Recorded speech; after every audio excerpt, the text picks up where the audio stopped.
And to begin, Strass Center for the Performing Arts is honoring the legacy of Dr. Martin Luther King Jr. with a powerful night of music and voices sharing hope for the future. Joining us today is Fred Johnson, artist in residence at Strass, and we're going to hear all about why this event matters, who should come, and what you'll be performing for us in a little bit. So great to see you, Fred. Thanks for being here. Always a pleasure. Thank you so much. Happy New Year. Yes. Happy New Year. You know, I'm loving being able to start to explain to my kids, my young children, about Dr. Martin Luther King. And I would love to hear from you to get your take on what you can say to young people, to anybody, why this is so important to honor him.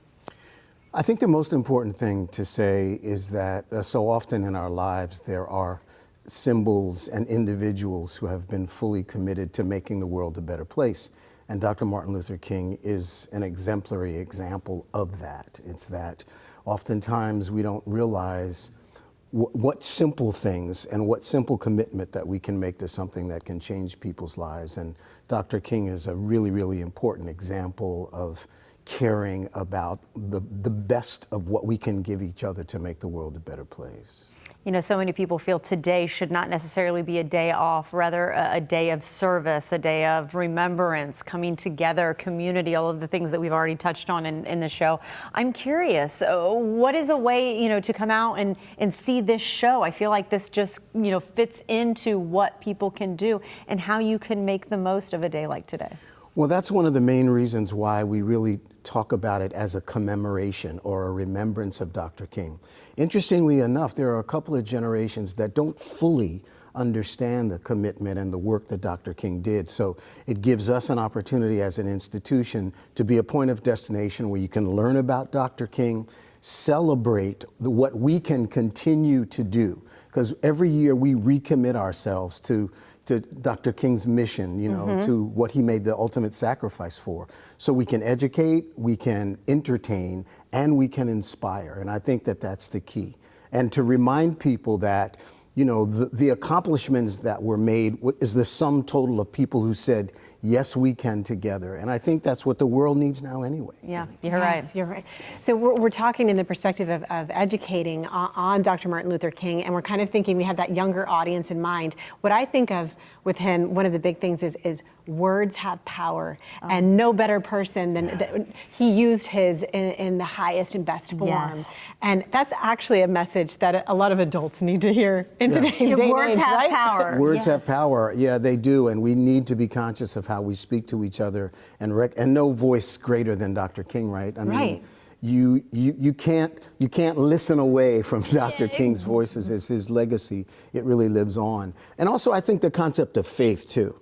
Because, you know, there's a lot of conflict in the world around faith, but the truth of the matter is that Dr. King was inspired by Mahatma Gandhi, who was a luminary from the Hindu tradition. It's like faith is really a heart thing. True. So that we can come together in faith, that working together, we can change the world. You know, and I think that that's the most important thing. It's like the things that we don't know about each other are the things that are most valuable in our ability to really come together.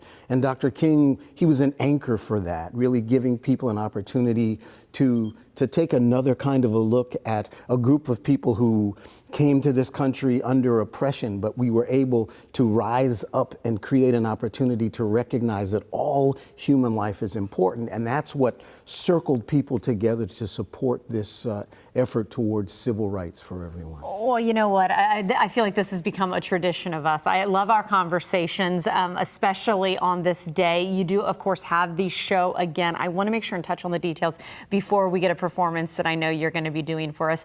Tell us what the show is about and how people can come out and really make the most of today. First of all, it's absolutely free. It's in our Tico Theater, which is our black box theater at the Patel Conservatory at Strass Center. Woo! You got them all in there.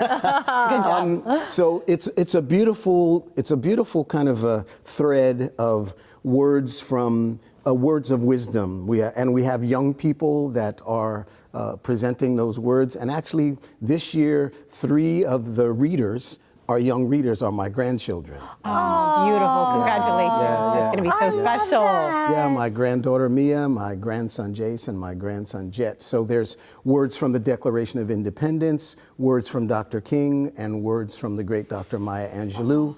40-member choir, individual Beautiful. soloists. Yeah, Love it. Love gonna it. be Thank you great. so much, Fred. We've got all the information up there as you go get ready to perform for us, and we can't wait. Thank you so much. When I close my eyes, I can hear him. I can feel his voice within me, saying, I have a dream. I have a dream. And we must remember that the dream is attainable, for he made the ultimate sacrifice to guide our hearts, our minds, and spirits. Oh, Martin, you live on through us, and we must continue to dedicate ourselves to be and do all that we can to make this world a better place for all of the Creator's children. Martin, like the rhythm of the drum, your voice sings on in our hearts. We honor you, committed to do all we can to make this world a just and caring place for all of creation's children.